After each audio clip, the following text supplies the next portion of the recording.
The immediate future of the Second Amendment runs through Georgia. What do I mean? Sit by and watch this episode of Guns and Gadgets.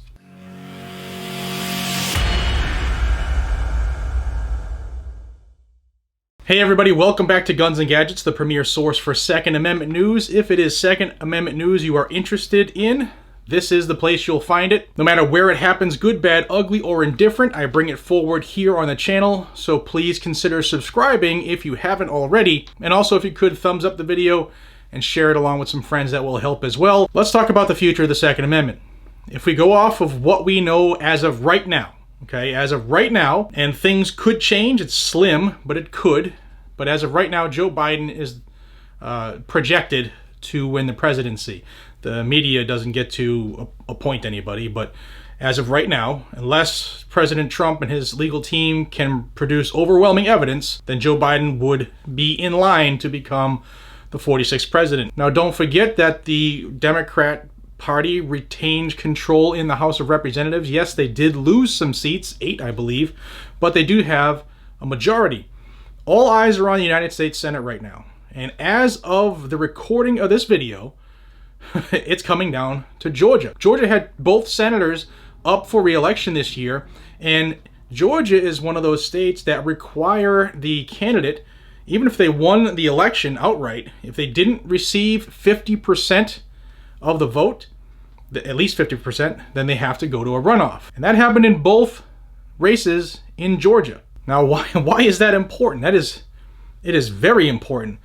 Let's look at the Senate as it stands right now. We'll take those two Senate seats away because they're not going to be decided until January 5th. And we need to make sure gun owners get off their couches and vote in both of those runoffs. But this is a concerning runoff for a couple reasons, and we'll talk about a few of them.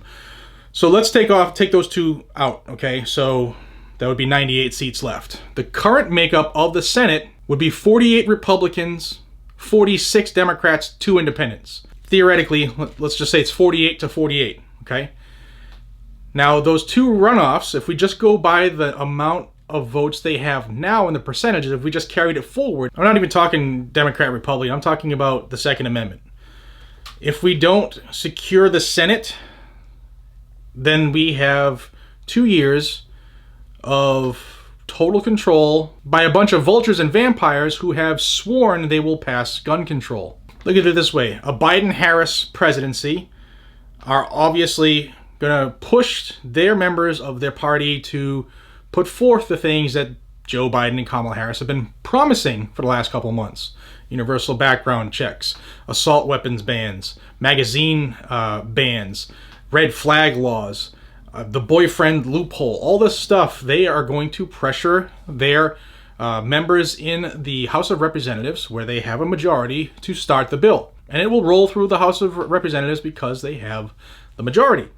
And then it would go to the Senate. And if the Senate has a Democrat control, or even a 50-50 split, if it's 50-50, don't forget the vice president of the country is the deciding factor. It's the tie-breaking vote. So in a Biden-Harris presidency, if it's 50-50 in the House, a gun control bill is being voted on, and then Kamala would come into the chamber and make that deciding vote. So for those reasons, it is very important, especially if you live in Georgia, to get your friends and family and neighbors and everybody else to the polls to vote in these runoffs. And don't forget the bill that was submitted while everybody was blindsided watching the election to empower the ATF, to give them more power. That video is up above. So January 5th is the day. The Second Amendment absolutely depends on it. And like I said earlier, if we just follow the numbers as they are for the election that just passed, you have the Republican candidate, Perdue. He only has a slim lead right now. Well, going into the runoff, the tally was 49.8% to 47.9%. Not enough to be comfortable. And then the other Senate seat is Kelly Loeffler, and she was appointed to her Senate seat, so she never was elected to that. So she has to fight a little bit harder, I believe.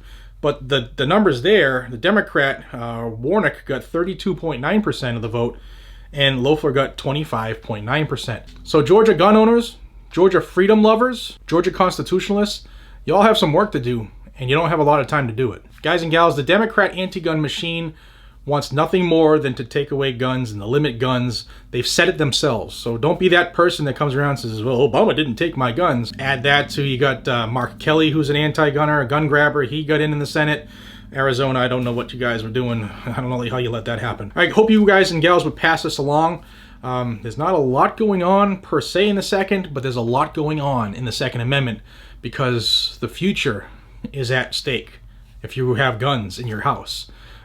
So we'll see what happens. Please pass this along if you could. If you found any value, please hit the thumbs up and consider subscribing to Guns and Gadgets. This is where you're going to find the Second Amendment news. And if the Democrats keep a majority in the corner office, there's going to be a lot of Second Amendment news, guys and gals. So you're going to want to be here with us as we bring it forward. Till we see each other again, be safe, stay vigilant, carry a weapon. Have a great day, and I'll see you on the next one. Take care, everybody.